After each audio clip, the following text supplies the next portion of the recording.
नमस्कार दोस्तों, study mirror के यूट्यूब चैनल पर आपका स्वागत है। हिस्ट्री के क्वेश्चन की सीरीज हम कर रहे हैं और हाज़िर हैं उसी के अगले वीडियो में। इसमें हम हर बार की तरह 10 क्वेश्चन लेकर आए हैं, क्योंकि हिस्ट्री की सीरीज हम 10-10 क्वेश्चनों के हिसाब से कर रहे हैं। तो आज का जो पहला क्वेश्चन है उसकी तरफ चलते हैं।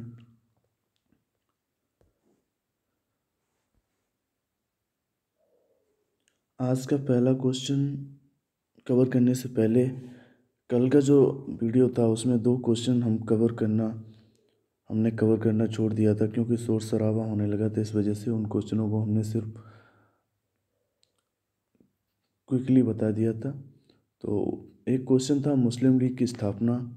तो मुस्लिम लीग की स्थापना हुई थी 30 दिसंबर 1906 में ढाका बांग्लादेश में। इसका हेडक्वार्टर है लखनऊ में और इसके संस्थापक सदस्य के दिन मोहम्मद अली जिन्ना, आगा खां तृतीय, हकीम अजमल खां, ख्वाजा सलीमुल्लाह शामिल थे स्थापना के दिन।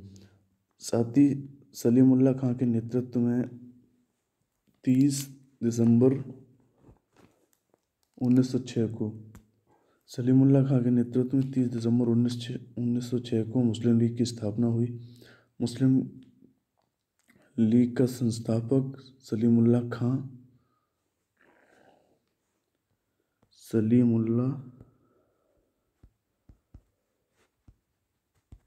मुस्लिम लीग के संस्थापक व अध्यक्ष थे, ठीक है। और इन्हीं के नेतृत्व में 30 दिसंबर 1906 को मुस्लिम लीग की स्थापना हुई। मोहम्मद अली जिन्ना ने भारत में हिंदुओं के वर्चस्व का हवाला देकर बार बार मुस्लिमों के लिए पृथक राष्ट्र की मांग की, ठीक है। मोहम्मद अली जिन्ना ने बार बार इन्होंने भारत में हिंदुओं के वर्चस्व का हवाला देते रहे और बार बार यही कहते रहे कि मुस्लिमों के लिए एक पृथक राष्ट्र होना चाहिए। साथ ही क्वेश्चन था जिसे कवर नहीं कर पाए थे हम,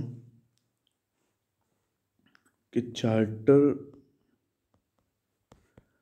अधिनियम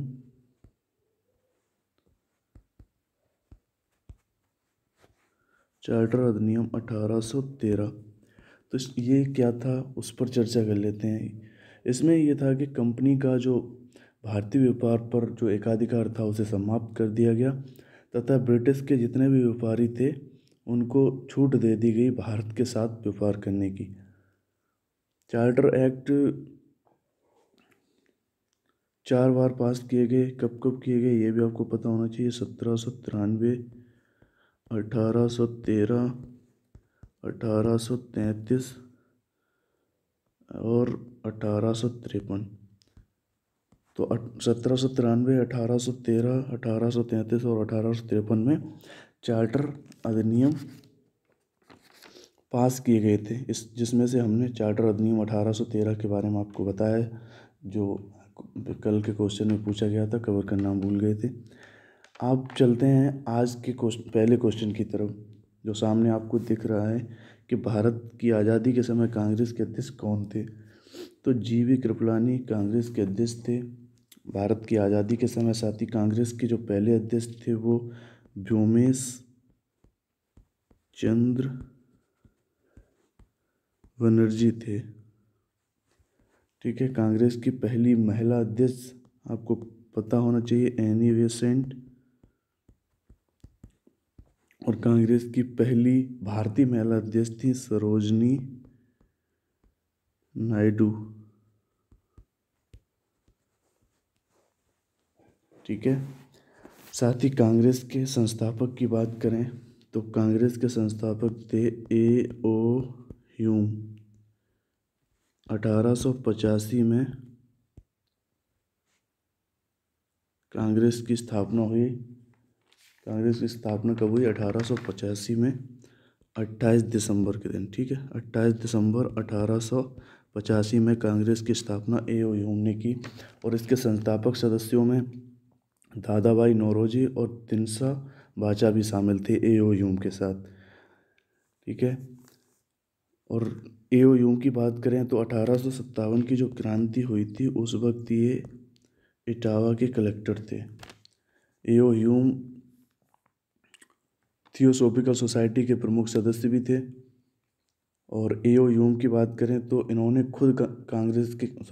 कांग्रेस की स्थापना की और इन्होंने खुद अंग्रेज़ों के खिलाफ आवाज़ उठाई थी। इन्होंने अपने पद से अवकाश ले लिया और 1882 में कांग्रेस यूनियन का गठन किया। ठीक है, कांग्रेस का जो पहला अधिवेशन हुआ था वो हुआ था बम्बई में, जो वर्तमान में है मुंबई। ठीक है, 1885 में कांग्रेस का पहला अधिवेशन हुआ मुंबई में और स्थापना हमने आपको बता ही दी कि 28 दिसंबर 1885 में कांग्रेस की स्थापना हुई। और इसके जो संस्थापक सदस्य थे वो एओ ह्यूम, जो कि थियोसॉफिकल सोसाइटी के प्रमुख सदस्य थे, दादाभाई नौरोजी और दिनसा वाचा इसके जो संस्थापक सदस्यों में शामिल थे। तो कांग्रेस के बारे में जितने क्वेश्चन बन सकते थे हमने कवर कर दिए। चलते हैं आज के अगले क्वेश्चन की तरफ। आज का अगला क्वेश्चन है कि किसने कहा था मेरी पीठ पर किया जाने वाला प्रहार ब्रिटिश साम्राज्य के ताबूत में एक कील सिद्ध होगा? तो लाला लाजपत राय ने। ठीक है, लाला लाजपत राय एक प्रमुख स्वतंत्रता सेनानी थे। इन्हें पंजाब केसरी के नाम से पंजाब केसरी भी कहा जाता था। इन्होंने पंजाब नेशनल बैंक तथा लक्ष्मी बीमा कंपनी की स्थापना भी की थी। तो ये महत्वपूर्ण पॉइंट है, इन्होंने पंजाब नेशनल बैंक और लक्ष्मी बीमा कंपनी की स्थापना की थी। और साइमन कमीशन जब भारत आया तो इसके खिलाफ विरोध प्रदर्शन में ये शामिल थे और उसी दौरान हुए लाठीचार्ज में इनके सिर पर लाठी लगने के बाद इनका देहांत हो गया था। लाठी लगने के कारण काफ़ी गहरी चोट आई इनके सर में और इनका देहांत हो गया। ठीक है, साइमन कमीशन का गठन कब हुआ?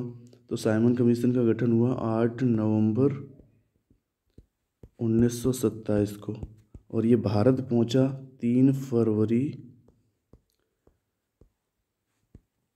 1928 को। कहाँ पहुंचा सबसे पहले? भारत में, बम्बई में। ठीक है, तो मेरी पीठ पर किया जाने वाला प्रहार ब्रिटिश राज्य के ताबूत में एक कील सिद्ध होगा, ये लाला लाजपत राय ने कहा था। अगला क्वेश्चन है लाख के नाम से जाने जाने वाला भारतीय शासक कौन था? तो कुतुबुद्दीन ऐबक था, जो कि दिल्ली सल्तनत का पहला शासक और गुलाम वंश के संस्थापक था। ठीक है, गुलाम वंश जो कि दिल्ली सल्तनत का पहला वंश था और इसका कार्यकाल था 1206 से 1290 तक। ठीक है, कुतुबुद्दीन ऐबक की बात करें तो ये मोहम्मद गौरी का गुलाम था और दिल्ली सल्तनत का पहला शासक, और जो बताया कि गुलाम वंश का संस्थापक भी था। गुलाम वंश का पीरियड 1206 से 1290। ठीक है, कुतुबुद्दीन ऐबक की बात करें तो कुतुबुद्दीन ऐबक की जब मृत्यु हुई तो उस वक्त ये चौगान जो पोलो खेल था वो खेल रहा था और घोड़े से गिरने के कारण इसकी मृत्यु हो गई। और 1210 में लाहौर में मृत्यु हुई और लाहौर में ही कुतुबुद्दीन ऐबक का मकबरा है। ठीक है, कुतुबुद्दीन ऐबक की बात करें तो कुतुबुद्दीन ऐबक द्वारा कई इमारतें बनवाई गई हैं, उन पर चर्चा कर लेते हैं।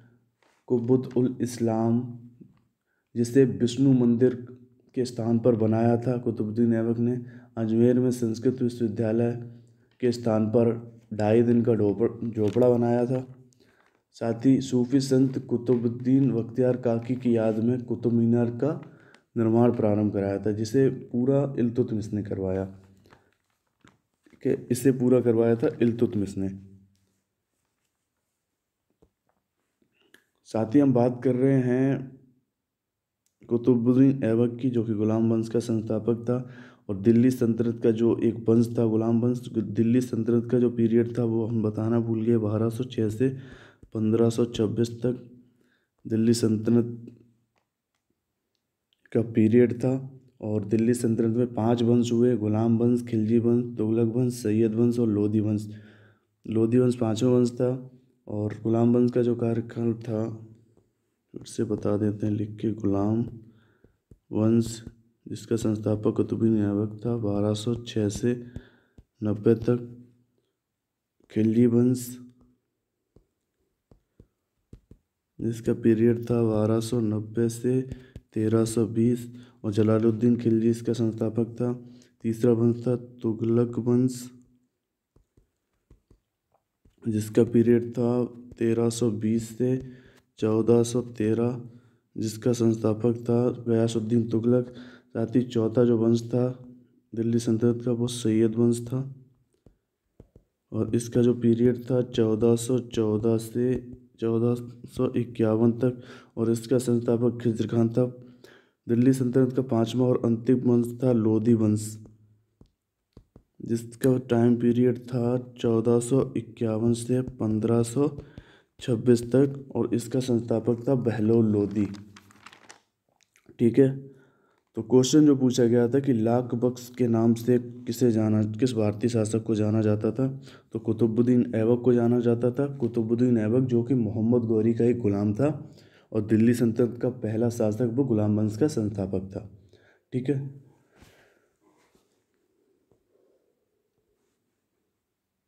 साथ ही हमने निर्माण कार्यों की चर्चा की। कुतुबुद्दीन ऐबक द्वारा कई प्रमुख जो निर्माण कार्य किए गए, उनमें कुब्बत उल इस्लाम मस्जिद जो कि विष्णु मंदिर के स्थान पर बनी, कुब्बत उल इस्लाम मस्जिद जिसे विष्णु मंदिर के स्थान पर बनाया गया, और अढ़ाई दिन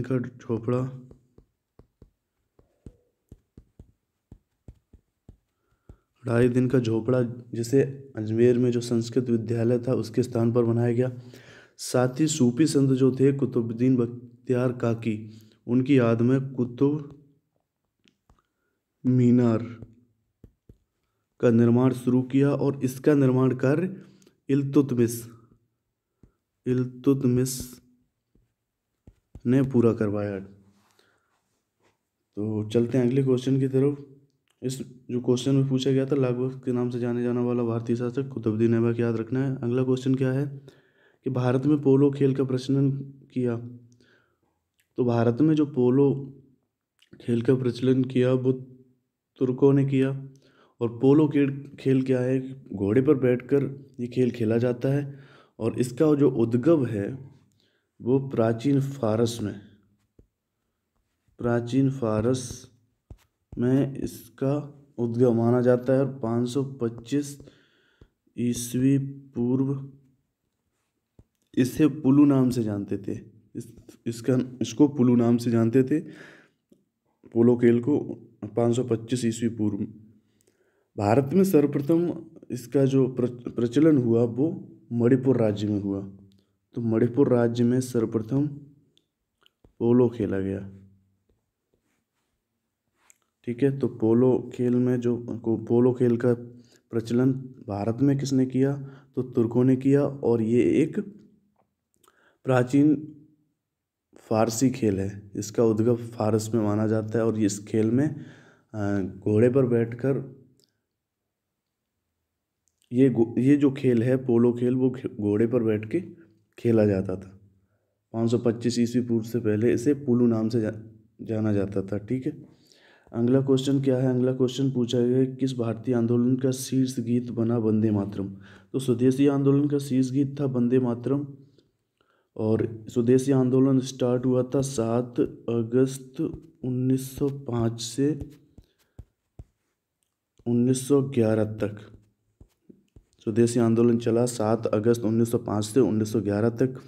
ठीक है, साथ ही स्वदेशी आंदोलन की बात करें तो स्वदेशी आंदोलन का जो मुख्य उद्देश्य था, भारत में बने माल का अधिक से अधिक प्रयोग करके ब्रिटेन अर्थव्यवस्था को नुकसान पहुंचाना तथा भारतीय लोगों के रोजगार का सृजन करना स्वदेशी आंदोलन का मुख्य उद्देश्य था। ठीक है, स्वदेशी आंदोलन क्या था, भारत में बने माल का अधिक से अधिक प्रयोग करके ब्रिटेन अर्थव्यवस्था को नुकसान पहुंचाना व भारतीय लोगों के लिए रोजगार का सृजन करना, यही स्वदेशी आंदोलन का मुख्य उद्देश्य था। ठीक है, जब पूछा गया है कि किस भारतीय आंदोलन का शीर्ष गीत बना वंदे मातरम, तो स्वदेशी आंदोलन। साथ ही वंदे मातरम पर भी चर्चा कर लेते हैं। इसके रचयिता थे बंकिम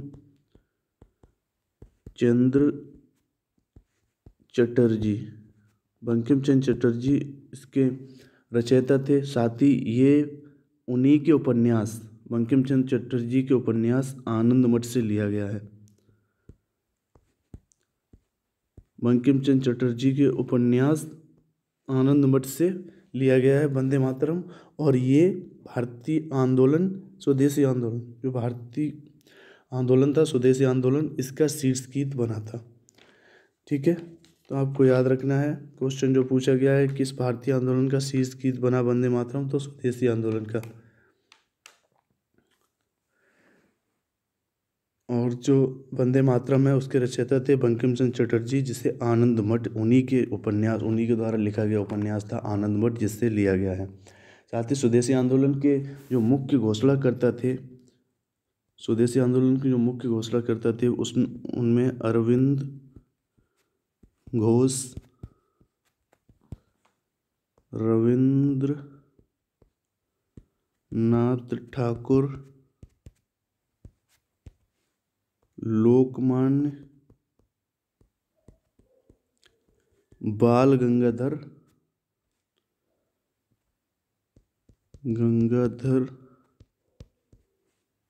तिलक, लोकमान्य बाल गंगाधर तिलक तथा लाला लाजपत राय, ये प्रमुख थे। ठीक है, जो स्वदेशी आंदोलन के मुख्य घोषणाकर्ता थे उनमें अरविंद घोष, रविंद्रनाथ ठाकुर, लोकमान्य बाल गंगाधर तिलक तथा लाला लाजपत राय स्वदेशी आंदोलन के मुख्य घोषणाकर्ता थे। ठीक है, अगला क्वेश्चन क्या कह रहा है, अगले क्वेश्चन की तरफ चलें कि निम्नलिखित में से किसे भारतीय अशांति के जनक के रूप में जाना जाता है। तो ये क्वेश्चन ऑब्जेक्टिव क्वेश्चन से लिए गए, इसलिए आप कंफ्यूज मत होइए। अगर निम्नलिखित लगा है तो आप सिर्फ क्वेश्चन की तरफ मत जाइए, जो क्वेश्चन कह रहा है उसकी तरफ जाइए। कि पूछा गया है कि किसे भारतीय शांति के जनक के रूप में जाना जाता है, तो बाल गंगाधर तिलक को भारतीय शांति के जनक के रूप में जाना जाता है। बाल गंगाधर तिलक जो कि एक भारतीय राष्ट्रवादी, शिक्षक, एक वकील, समाज सुधारक और एक स्वतंत्रता सेनानी थे। बाल गंगाधर तिलक को ब्रिटिश जो प्राधिकारी थे उनके द्वारा भारतीय अशांति के पिता के रूप में जाना गया। ठीक है, भारतीय अशांति के पिता, भारतीय शांति के पिता के रूप में बाल गंगाधर तिलक को जाना गया था। और बाल गंगाधर तिलक ने 4 जनवरी 1881, ये तारीख आपको याद रखनी, 4 जनवरी 1881 को एक मराठी समाचार पत्र था केसरी, मराठी समाचार पत्र था और ये काफ़ी प्रसिद्ध समाचार पत्र था केसरी। इसका प्रकाशन 4 जनवरी 1881 को बाल गंगाधर तिलक ने शुरू किया। साथ ही केसरी का जो हिंदी संस्करण था उसे माधव राव सप्रे द्वारा 13 अप्रैल 1907 को शुरू किया गया था। ठीक है, केसरी हिंदी का जो संस्करण है उसे माधव राव सप्रे द्वारा 13 अप्रैल 1907 को शुरू किया गया था। ठीक है, चलते हैं अगले क्वेश्चन की तरफ। पूछा गया है कि मेवाड़ के युद्ध तथा चित्तौड़ की संधि किसके शासनकाल की महत्वपूर्ण उपलब्धि है। तो जहांगीर के शासनकाल की महत्वपूर्ण उपलब्धि है। जहांगीर की बात करें तो ये अकबर का पुत्र था, मुगल बादशाह अकबर का पुत्र था और मुगल काल का एक शासक था। और साथ ही अकबर की बात करें तो वो हुमायूं का बेटा था अकबर, और हुमायूं की बात करें तो बाबर का बेटा था हुमायूं। बाबर का बेटा हुमायूं, हुमायूं का बेटा अकबर तथा अकबर का जो बेटा था जहांगीर। ये एक सिस्टमेटिक तरीके से मुगल शासक बने एक के बाद एक करके। और साथ ही जहांगीर की बात करें तो जहांगीर का जो शासनकाल था 1605 से लेकर 1627 ईस्वी तक था। और जहांगीर की राजधानी थी आगरा व दिल्ली। ठीक है, ये राजधानी रही जहांगीर की। और जहांगीर का जो पूर्वाधिकारी था, जहांगीर का पिता ही था अकबर। ठीक है, जो उत्तराधिकारी था वो जहांगीर का पुत्र बना जो था शाहजहां। ठीक है, तो ये सिस्टम आपको याद रखना है कि बाबर, पहले बाबर, उसके बाद उसका बेटा हुमायूं, उसके बाद उसका बेटा अकबर, उसके बाद उसका बेटा जहांगीर, और उसके बाद जहांगीर का बेटा शाहजहां। तो ये सिस्टम है, एक के बाद एक शासन काल में आए मुगल शासक बनके। और अकबर की माता का नाम, अगर सॉरी, जहांगीर के हमने पिता का नाम तो बता दिया आपको अकबर, साथ ही माता का नाम भी आपको याद होना चाहिए। पिता जहांगीर के अकबर, माता का नाम मरियम उज जमानी। साथ ही पत्नी, जो 3 पत्नियां थीं जहांगीर की, नूरजहां, मानभवती, मानमती। जहांगीर की 3 पत्नियां नूरजहां, मानभवती, मानमती थी। ठीक है, साथ ही जहांगीर का मकबरा है वो शहादरा, जो कि लाहौर में है। ठीक है, लाहौर के शहादरा में जहांगीर का मकबरा है। और जहांगीर जो प्रसिद्ध हुए वो किस लिए हुए? जहांगीर न्याय की जंजीर के लिए प्रसिद्ध हुए। ठीक है, या कहें कि न्याय की जंजीर, न्याय की जंजीर, न्याय की जंजीर का संबंध जहांगीर से ही था। ठीक है, चलते हैं अगले क्वेश्चन की तरफ। पूछा गया कि भारत में ग्रांड ट्रंक रोड किसने बनवाई थी? तो शेरशाह सूरी को भारत में ग्रांड ट्रंक रोड के निर्माण का श्रेय जाता है। ग्रांड ट्रंक रोड जो भारत के कोलकाता से लेकर पाकिस्तान के पेशावर तक जाती है। साथ ही ग्रांड ट्रंक रोड की बात करें तो ये 3 देशों में से होकर गुजरती है, जिसमें ये जो हमारा भारत में जो पश्चिम बंगाल में हावड़ा है, तो हावड़ा के पश्चिम में स्थित है बांग्लादेश, उसके चटगांव से ये प्रारंभ होती है और लाहौर पाकिस्तान से होती हुई अफ़गानिस्तान के काबुल तक जाती है। ठीक है, तो ये 3 देशों से होकर जाती है, बांग्लादेश, भारत,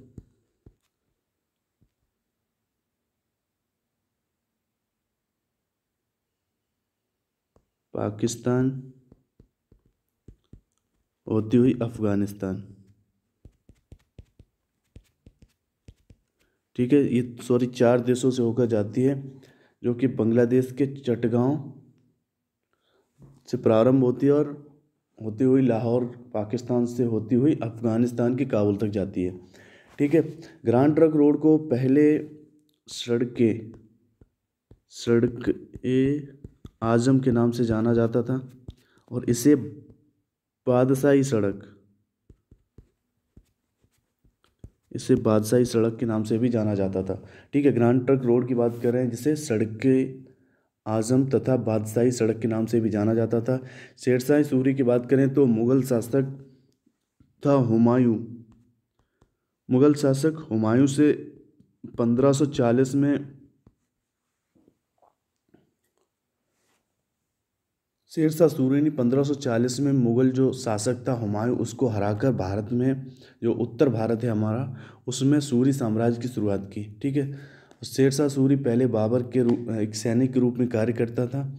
और शेरशाह सूरी की बात करें तो शेरशाह सूरी का मकबरा सासाराम बिहार, ये इंपॉर्टेंट फैक्ट है कि सासाराम बिहार, सासाराम बिहार में शेरशाह सूरी का मकबरा स्थित है। ठीक है, सूरी साम्राज्य की बात करें, जो कि शेरशाह सूरी ने, सूरी साम्राज्य पुराना साम्राज्य था, शेरशाह सूरी से पहले ये अस्तित्व में था, लेकिन उत्तर भारत में इसे शेरशाह सूरी ने ही चमकाया था। ठीक है, और शेरशाह सूरी ने मुगल शासक हुमायूं को 1540 में हराया और उत्तर भारत में सूरी साम्राज्य की शुरुआत की थी। ठीक है, सूरी साम्राज्य की बात करते हैं तो सूरी साम्राज्य एक अफगानी साम्राज्य था, जिसकी चमक उत्तर भारत में शेरशाह सूरी ने चमकित की थी। ठीक है, शेरशाह सूरी ने ही सूरी साम्राज्य को उत्तर भारत में आगे बढ़ाया था। ठीक है, चलते हैं अगले क्वेश्चन की तरफ। अगला क्वेश्चन है दीन ए इलाही, दीन ए इलाही नामक नया धर्म किसके द्वारा शुरू किया गया था? तो अकबर के द्वारा दीन इलाही धर्म शुरू किया गया था। और कब किया गया था?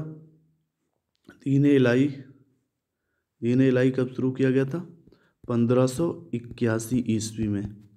1581 ईस्वी में दीन इलाही धर्म अकबर द्वारा शुरू किया जाता है।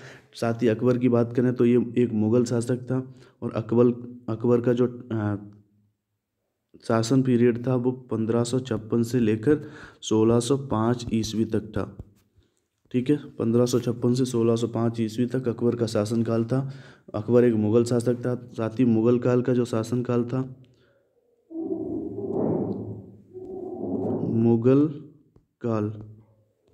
मुग़ल काल का जो पीरियड था वो 1526 से लेकर 1857 तक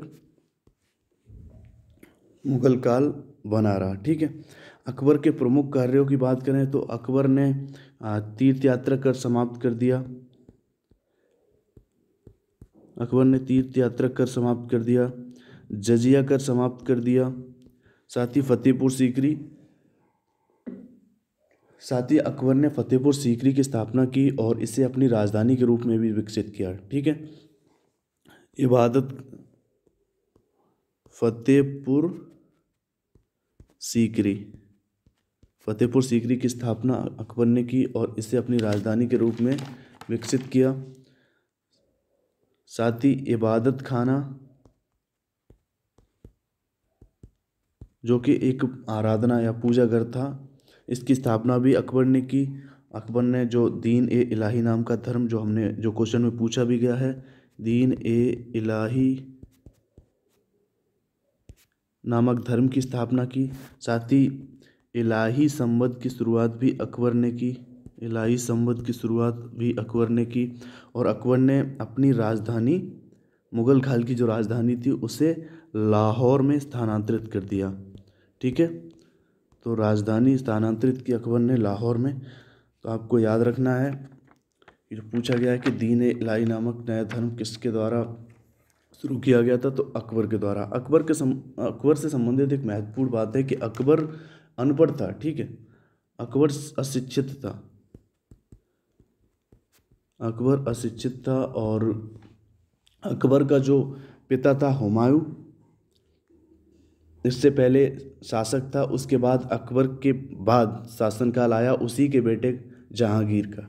ठीक है, चलते हैं अगले क्वेश्चन की तरफ। अगला क्वेश्चन भी पूछा गया है, अकबर से ही संबंधित है ये, कि अपने काल का महान संगीतज्ञ तानसेन किसके दरबार में थे? तो अकबर के दरबार में थे तानसेन। अकबर के नवरत्नों में शामिल थे। अकबर के जो नवरत्न थे उसमें राजा बीरबल, जो कि प्रमुख विदूषक थे, मियाँ तानसेन, इन्हीं से संबंधित क्वेश्चन पूछा गया है। ये उस काल के प्रमुख संगीतज्ञ थे। साथ ही अबुल फजल जो कि प्रमुख लेखक थे, इन्होंने अकबरनामा तथा आईने अकबरी कृतियां लिखी हैं। ठीक है, और चौथे जो थे वो थे फैजी एक कवि थे। पांचवें जो नवरत्नों में शामिल थे वो थे राजा मान सिंह, जो कि सेनापति थे। ठीक है, और पांचवें यानी छठवें थे राजा टोडरमल, जो कि वित्त मंत्री थे अकबर के नवरत्न में। ठीक है, इनका संबंध वित्त से था। साथ ही जो सातवें थे मुल्ला दो प्याजा, जो प्रमुख सलाहकार थे अकबर के। साथ ही फ़कीर, आठवें नवरत्न की बात कर रहे हैं हम, फ़कीर अजुद्दीन, जो कि एक सूफी फ़कीर थे तथा अकबर के सहायक, ये भी एक अकबर के सहायक थे। मुल्ला दो प्याजा ये भी सलाहकार थे, और फ़कीर अजुद्दीन ये भी एक सलाहकार थे और एक सूफी फ़कीर थे। ठीक है, जो नौवें रत्न थे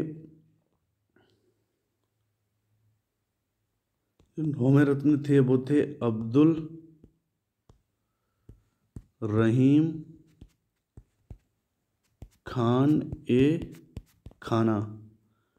ठीक है, अब्दुल रहीम खान ए खाना जो कि शिक्षक थे।